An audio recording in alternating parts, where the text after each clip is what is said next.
Amy McGrath shakes up her campaign and hires Bloomberg Alumni to lead it. And I'm going to show you. After Kid Shows gave us a little dramatics right there. I'm going to show you an article real quick.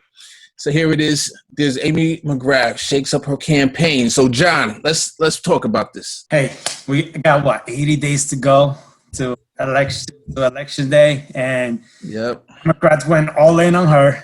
Spend what, 7 million, 18 million bucks, and now she's gonna hire Bloomberg people, right? Like, how on earth are you supposed to get excited to go and vote for someone like and like, if you like, that's what I always ask myself, like, do Democrats really want to lose, want to beat McConnell and Trump? The things that they do, their action tells you otherwise. They most likely never reach out to Charles. Like, they should have, Booker in there trying to like convince like people and stuff like that. She's gonna get slaughtered. Mitch is gonna win. Like, there's no, and now you this switch, and what you bring is Bloomberg people. Like, how that's to win? You don't give her like a little bit of credit for going and finding a winning campaign like the Bloomberg campaign, and give her some support. Like, we all know the success of the Bloomberg campaign. Their 100 days that they were in the race and the billions of dollars that they managed to spend. I mean,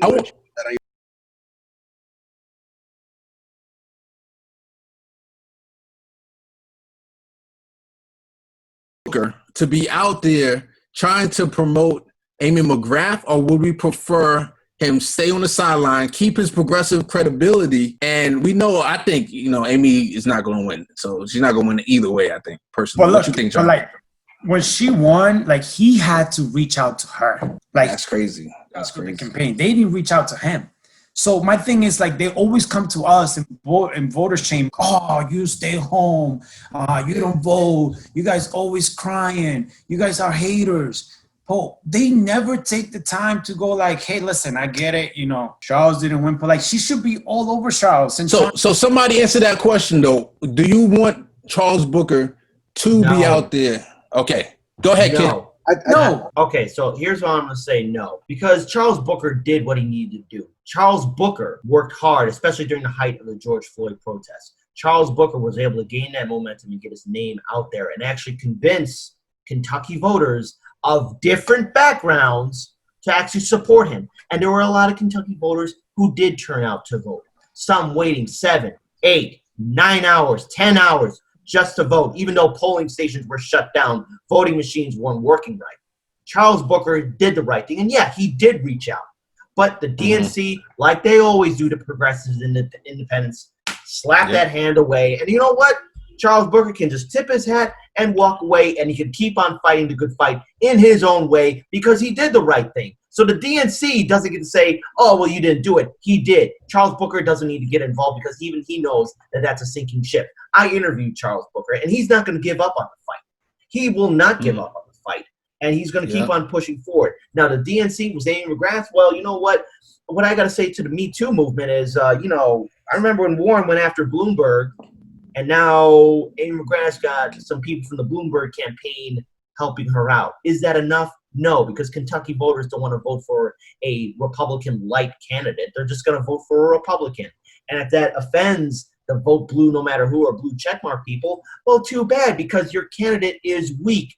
And if she does win, I'm going to be surprised because it seems like Turtle Boy Mitch McConnell is going to do everything that he needs to do, and Charles Booker has to take the high ground and walk away. There's nothing more he can do to help out Amy McGrath, especially at this short time frame. The DNC clearly doesn't care about progressive votes. They want to get Republican votes. But gee, that strategy didn't work in 2016. But the DNC, like the idiots that they are going to have to learn the hard way again and again and again. And again, exactly.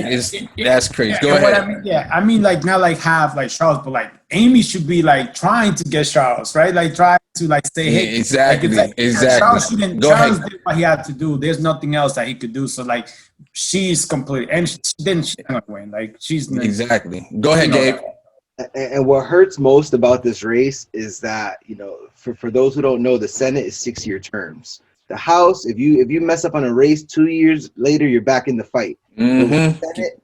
Somebody so atrocious as Mitch McConnell, who's done so much harm to the country, It's like you got a good shot to take him out right now, and there was a campaign that had fire behind them that really like all the momentum was going in the right direction. Oh yeah.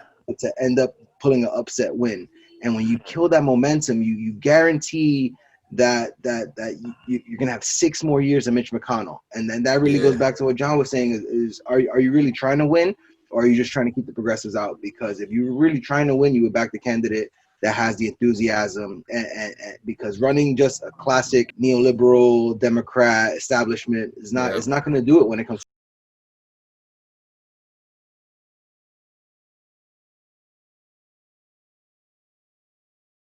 I would say, obviously, we don't want to lose Charles. He's a great leader for the progressive movement. We want to continue having him there. We don't want him to fall towards the center. What I will say, though, is, I mean, Gabe, to your point, right?